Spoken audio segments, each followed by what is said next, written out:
আমাদের ভালোবাসাটা একমাত্র আল্লাহর জন্য হতে হবে। কারণ আপনি যাকে ভালোবাসেন সেটা মিথ্যা হতে পারে।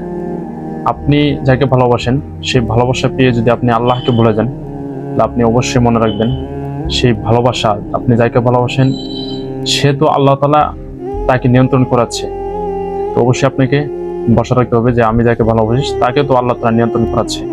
তো এই ভালোবাসাটা যেন দুনিয়া কেন্দ্রিক যেন না হয়, আখিরাত কেন্দ্রিক হয়। আপনি যাকে ভালোবাসেন, আপনার প্রিয়তম যে কোনো ব্যক্তিকে আপনি ভালোবাসেন, সেটা যেন আখিরাত কেন্দ্রিক হয়, আল্লাহর সন্তুষ্টির জন্য সেই ভালোবাসাটা হয়। আমাদের রাসূল সাল্লাল্লাহু আলাইহি সাল্লাম বলছেন, হুব্বুদ দুনিয়া রাসু কুল্লি খায়তিয়াতিন, দুনিয়া হলো সমস্ত মহব্বত গুনাহের মূল।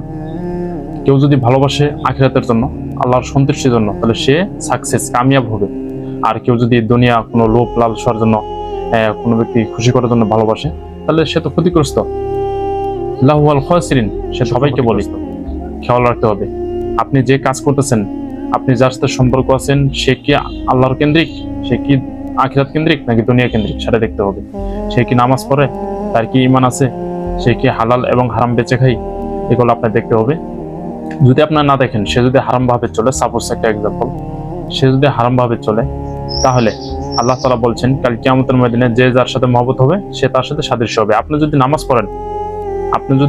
পড়েন, আপনার ঈমান আছে, আপনি ইসলামিক যত বিধিবিধান সবগুলাই মেনে চলতেছেন, এবং আপনি যার সাথে মহব্বত রাখছেন সে নামাজ কালাম কোনো কিছু করে না, বেপরোয়া ভাবে চলে, হারাম ভাবে চলে, তার সাথে যদি আপনি সম্পর্ক রাখেন, মহব্বত রাখেন, তাহলে আপনি তার সাথে গণ্য হবেন, কাল কিয়ামতের ময়দানে তার সাথে থাকবেন।